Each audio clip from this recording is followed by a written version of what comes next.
Well, guys, it looks like Ben Shapiro is still around. I thought that he would have fallen off and it would have been the end of him after his big falling out with Candace Owens, who has quickly dwarfed him as a far more popular right-wing figure, especially since Ben Shapiro is a hardcore pro-Israel guy, and right now the proportion of conservatives who are like traditional old-school pro-Israel conservatives compared to your like modern-day white nationalist neo-Nazi, like they hate Israel but for none of the right reasons kind of right-winger, the ratio is so off now that of course Candace Owens ran off with like the majority of the Daily Wire's extremely far-right audience.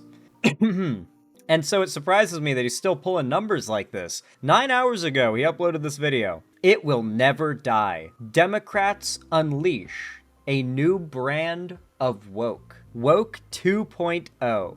That's right, guys. The left has invented a new brand of woke, apparently. Democrats Woke 2.0, and Ben Shapiro is not going to stand for it, guys. He is calling this shit out as he sees it and debunking Woke 2.0 before it can even be born. Yeah, we got new woke. How did I not hear about this? But I thought, well, yeah, you're right, Naga the Serpent. I thought woke was dead. Good point. Then again, these people whose income relies on woke being a nonstop constant threat to the daily lives and lifestyles of their viewers, how can woke be dead? Yay, you won, but also you need to still exist in perpetual fear, and in doing so continue to support us at Daily Wire nonstop. How do you maintain that? Well, now, we defeated woke. We won. We beat them. You won. You did it, guys. You succeeded. It works. Supporting the Daily Wire works. We beat woke. But now they're bringing in woke 2.0. Now we have to do it all over again. We gotta beat woke again, guys. I think you all see what's going on here. They wanted to have their cake and eat it too. They wanted to be able to say, we won. We beat woke. The left failed. And to be able to do that like victory lap, where they rub the loss in the left's face. But at the same time, these grifters need their audiences to be in perpetual fear of the left winning back ground again. So now they're manufacturing the left winning back ground where it hasn't in order to generate a non-existent fear for their audience.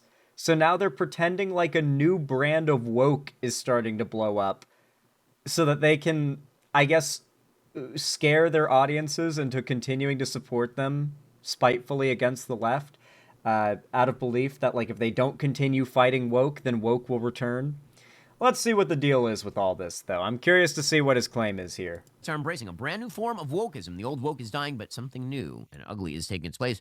We'll explain. New and ugly. Zohar Mamdani now wants to debate Donald Trump and a shocking Daily Wire report, like a truly shocking report. First, the Daily Wire is constantly innovating, constantly growing. Because Isn't that crazy? Wow, a shocking Daily Wire. He's going to report on a breaking story broken by the news network he owns. Wow, guys, you better buckle up. This guy, he knows how to do some real deal journalism. Battle for the culture requires new voices and new ideas. We've told you about the importance of reaching the next generation, and now we're putting our money where our mouth is. On Monday, Isabel Brown makes her debut on Daily Wire Plus with the Isabel Brown Show. We've been talking about the fire and the... All right, do we have to do the ads? Okay, yeah, let's jump ahead through the ads and the self-promo. Join right now at dailywire.com. Well, folks, one question a lot of people on the right and in the center, and even on the left, are asking themselves these days is whether peak woke is over. After all, we suffered through legitimately a decade of wokeness. Why is the timeline getting long? Can I tell you guys what actually happened? We suffered through 2 years of wokeness. Let's be completely honest. We suffered through 2, maybe 4 years of wokeness max, okay? 2010, or let's start this at 2016. If we're gonna do, or actually 2020, let's do 2015. If we're gonna do a whole 10 years of wokeness, 2015, I'll give you the full decade, right? 2015 was the year after Gamergate started. Ben Shapiro gained his, platform and his household name fame in 2015 and 16. This was the beginning of the right-wing counterculture era that got us to where we are now. In 2015, there wasn't any cancel culture yet. There wasn't even a single progressive content creator that made political content over 100,000 subs on YouTube. Like, this was a time where the right absolutely dominated internet culture. They dominated and won the election despite losing the popular vote. They dominated humor and like, the right was on top of things 2015, 16, and 17. So we're already starting the decade out as far from woke takeover as it gets. The right fumbled their cultural dominance from 2016 to 2018. In response to that fumble and Trump's progressively worse presidency, we saw a countercultural rise in progressive politics to counter the right-wing feminist fail era of politics.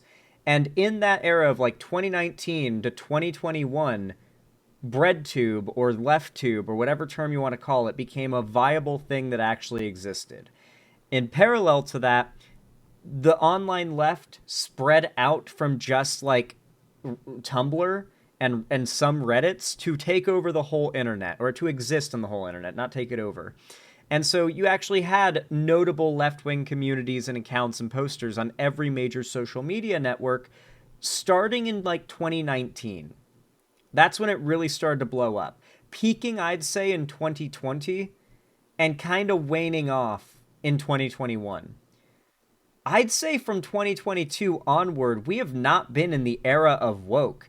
Y'all remember how big Andrew Tate was in 2022, right?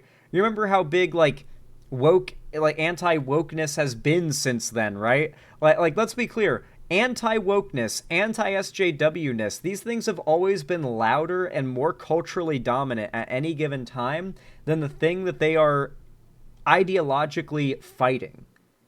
Like, they pretend like they've had to suffer through a decade of woke. We've had to suffer through a decade of unusually right-wing politics in actuality.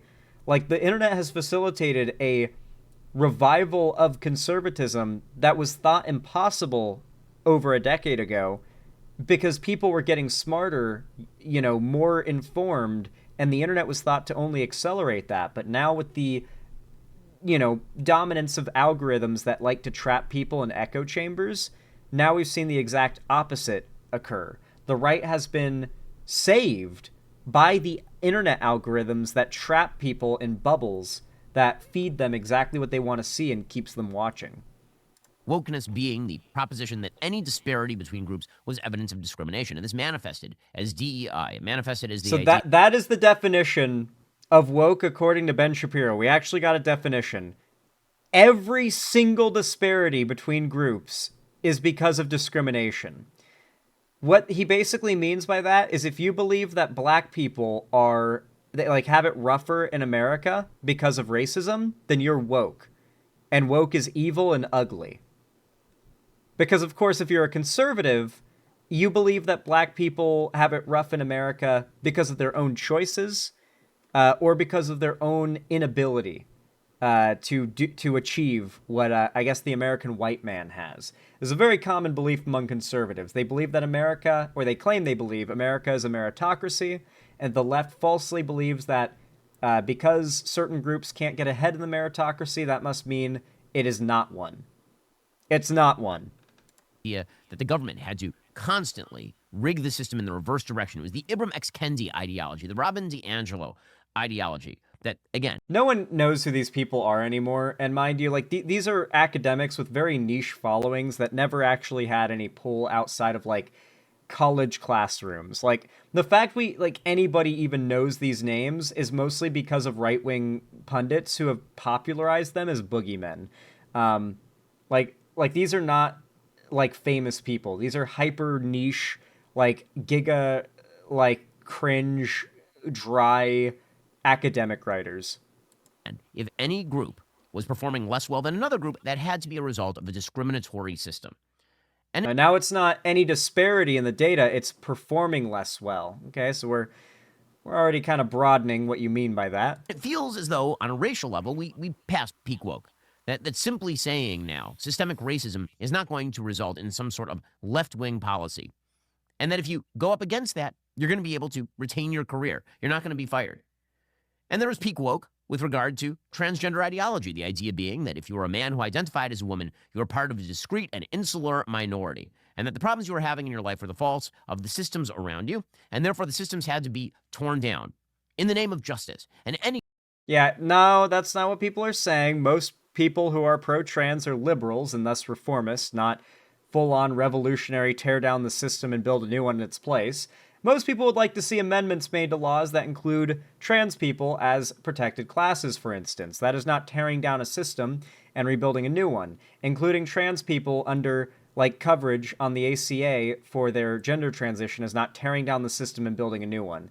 This is very much rhetoric that sounds right to the kinds of people who see trans or LGBT people as radical college age LARPy revolutionaries, of which unfortunately you go to any college campus, you're going to see a lot of people like that. So it makes sense why so many people that watch a Ben Shapiro video might be susceptible to that image being painted in their mind by his rhetoric.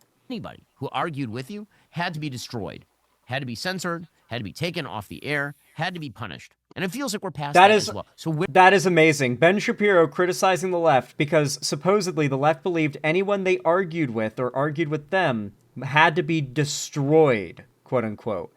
From Ben Shapiro, the guy who got famous off of titles such as Ben Shapiro destroys woke college feminist. Okay. Where does the left go next? Where does the left go next? Well, the answer is they're going back to something kind of old. And what they are going back to is what could theoretically be titled economic wokeness. Economic wokeness mirrors exactly the same argument as racial wokeness. I'm guessing he's realizing that the left abandoning social politics in the last few months in favor of more focus on class consciousness related shit. Like the left is getting more Nazgul oriented.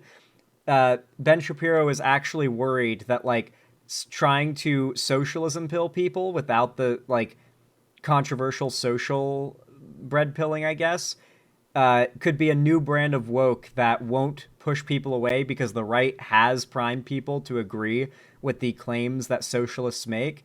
I think Ben actually sees socialism or class consciousness as a real threat because, to be fair, a lot of their rhetoric against trans people, immigrants, etc. has been based on a sort of poor man's class consciousness, if that makes sense. Or trans wokeness, except it applies to economic categories. And when I say this is sort of an old argument, it is, because it's basically the argument that was made by Karl Marx. And it seems as though Democrats are more and more moving in that direction. I bring this up because Politico has... That's right, because Donald Trump doesn't give a fuck about working Americans and making their lives better. Democrats do, and so they're appropriating certain rhetoric and maybe even policies from socialists. And those policies are popular.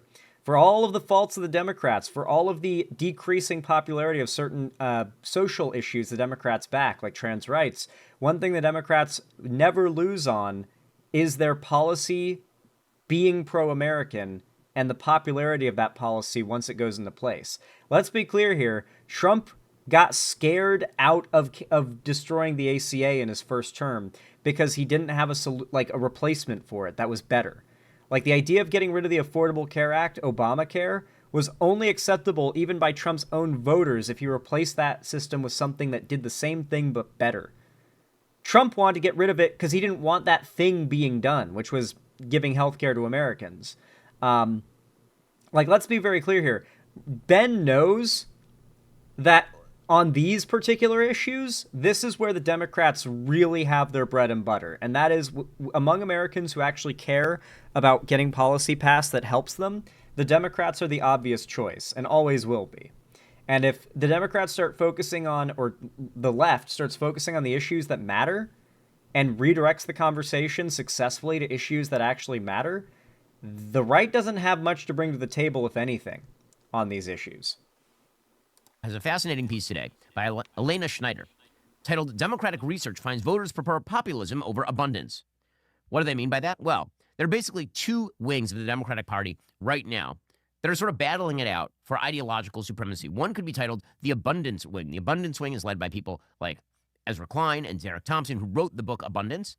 The basic idea is that Democrats should be better technocrats. They should stop attempting to destroy capitalism, and instead they should go for better regulations. That if you want more housing, what you might want to do is actually deregulate the housing market in certain areas. Now, of course, Ezra Klein and Derek Thompson are very strong Democrats, and they want more government involvement in a wide variety of areas. But their basic idea This is actually, Ben's actually giving a pretty decent breakdown. I'm not gonna lie. He's actually breaking this down pretty accurately. is that in order for them to achieve their goals, presumably of reducing income inequality or achieving greater fairness in society, that you actually do have to follow some sort of effective policies that make people richer, that make the society richer. Now, it's kind of an uphill battle in the Democratic Party, obviously, because a lot of the policies that the government involves itself in are actually quite bad policies. But this is bullshit, but up until that claim, he was accurate. that is one side of the Democratic Party, as Politico describes it. I like how I like how he realized he was speaking too much sense for a moment and had to throw some bullshit in there. Otherwise, he would have gone way too long without saying some bullshit.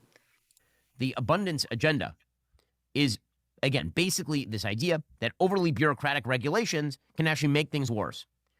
Democrats could move in that direction. They could move toward, actually running cities well, kind of a Michael Bloomberg approach to governing New York City. Michael Bloomberg was a quasi-Democrat, kind of an independent Democrat.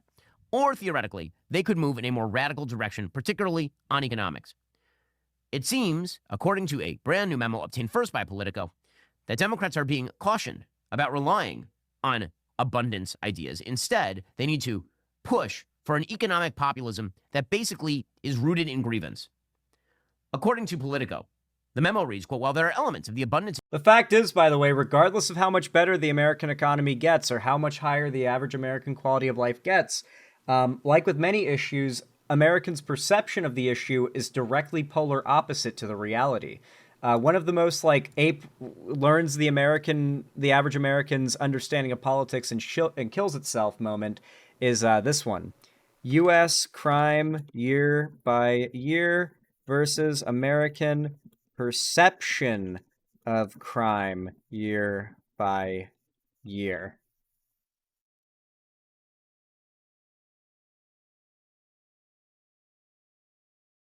Let me see. Do we have visual representations of this data here?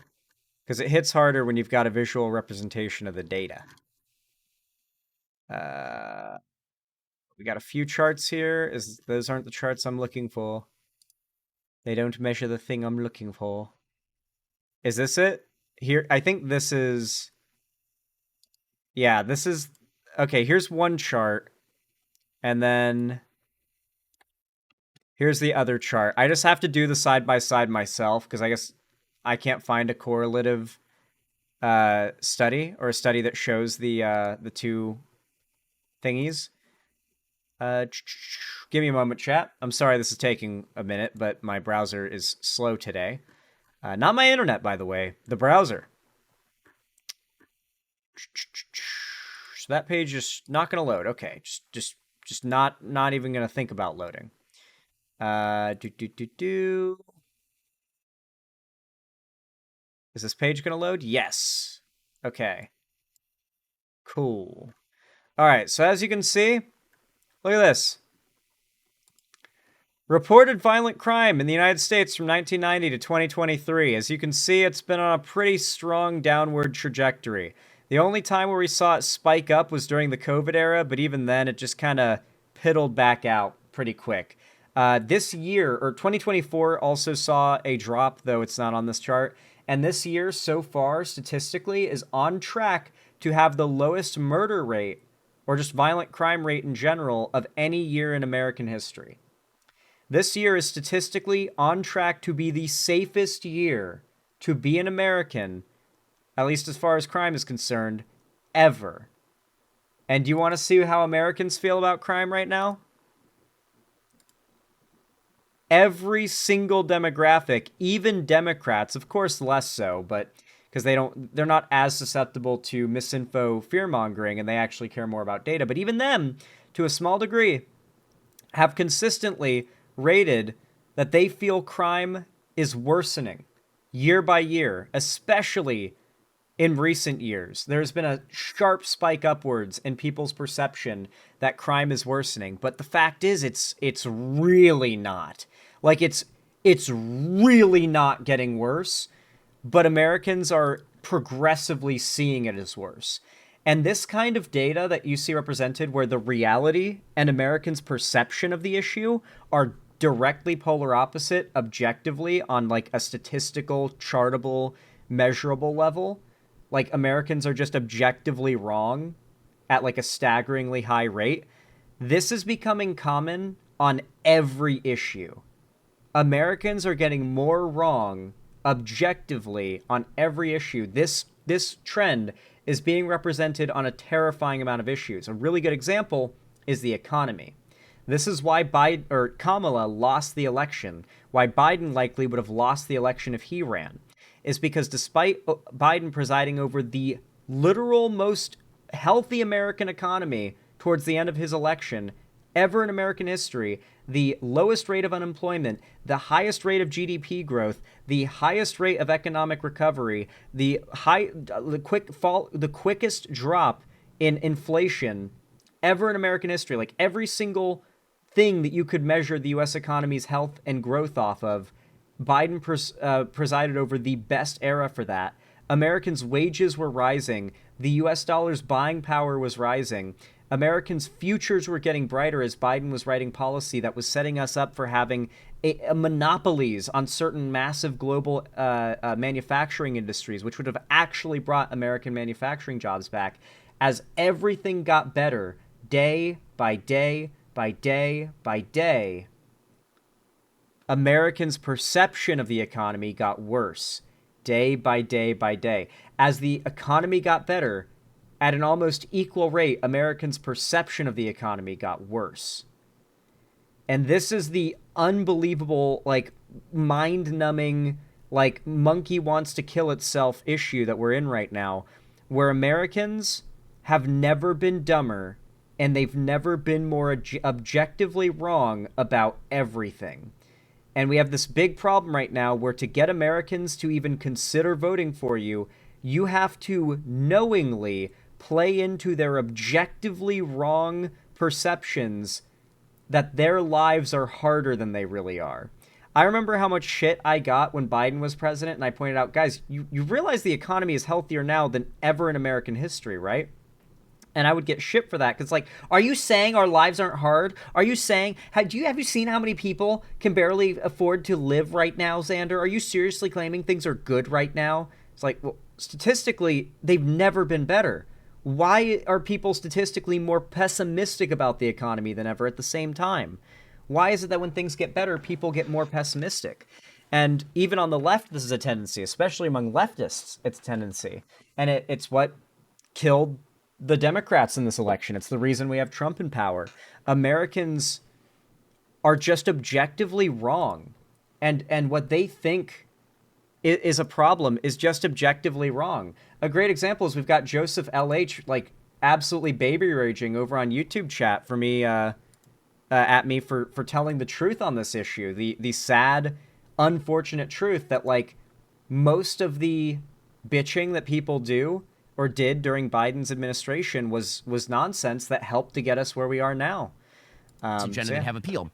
And the choice on which messages to deliver is not zero-sum. A populist economic approach better solve for Democrats' challenges with working-class voters. If candidates are asking which focus deserves topmost billing in Democrats' campaign messaging, the answer is clear. Though some voters believe excessive bureaucracy can be a problem, it ranks far behind other concerns, and tackling it does not strike voters as a direct response to the problem of affordability. Now, you may be saying to yourself, well, hold up. Isn't actual good policy a response to problems of affordability? This isn't about solving the problem. This is about gaining political power. Thus, to he is. I hate to say it, Ben Shapiro's right here, because that is true. It's not about, like, the Democrats, if they want to win, and this is low key like Ben Shapiro kind of giving advice to the Democrats here. If you know how to look at this, Ben Shapiro's right in what he's saying that, like, the Democrats have failed because they talk about real problems. They acknowledge the actual data behind an issue getting worse or better, and they don't feed into the popular narratives around certain issues. If Americans feel like, and the popular opinion is that American wages are going down, and yet they're statistically higher per capita and adjusting for inflation than ever, Democrats aren't going to say wages aren't high enough, Americans can't afford to live. They're going to celebrate that their policy helped to make wages higher than they've ever been, which doesn't look good when everybody is populist brained And all they want to hear you do is agree with exactly what they think is a problem. Not try and tell them, hey, I know you think this is a problem, but statistically it's actually not, and our policy is making it better, way faster than anything you're suggesting we should do. And so, like, yeah, populism will not make the country better, but it will get Democrats elected. And that's what I think the Democrats are realizing right now. And I think Ben is also saying the same thing. Populism is what the Democrats need to get elected. They need to make their hollow promises and pretend like issues that aren't really issues are issues, because Americans have decided they are real issues. And, say what Americans want to hear, get into power, and then immediately start doing the abundance policy, where they start actually solving problems and reforming the system and improving people's lives. And unfortunately, they can't try to take credit when things get better, because Americans don't recognize things getting better. That's not a thing they do. Wreck the system. This memo, penned by Kamala Harris campaign veterans Jeff Jaron, a Democratic pollster, and strategist Brian Fallon, and the liberal economic group Groundwork Action, instead says that what people really want to hear from their favorite politicians is that rich people suck and they should be destroyed. That's the basic proposition. That's what people want right now. Representative Greg Kasar of Texas have pushed economic populism, arguing the party must rebuild its relationship with working class voters by vilifying billionaires and corporate power. That's more in line with what the memo argued will reach voters, as, quote, majorities of Democrats and independents and 2 in 5 Republicans believe the outsized power of billionaires and corporations in our government is a bigger problem than red tape and bureaucracy. So again, the idea is going to be that we blame all economic problems on the system, on the capitalist system that generates millionaires and billionaires, as Bernie Sanders would say, or on corporations that commit the grave sin of being incredibly productive and thus garnering a bigger market share. Now, the reason I'm... At the end of the day, Ben is afraid the left is going to learn how to play the game of dealing with the average stupid American. The average stupid... The right decided a long time ago, so to win these dumb Americans over and get their vote, we have to lie to them. Okay, yeah, we can do that.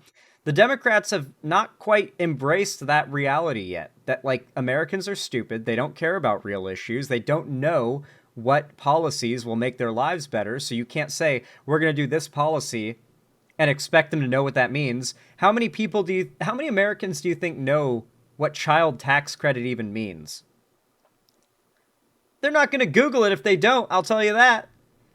Like, they hear Kamala Harris say, we're going to do an infrastructure spending bill. We're going to do a child tax credit. These are real policies that will help to improve people's lives substantially. But the average American doesn't know what that means, refuses to Google it, and it kind of sounds boring, so they stopped listening the second you started naming a policy. Like, you realize that right now, the number one issue in all of politics is release the Epstein files.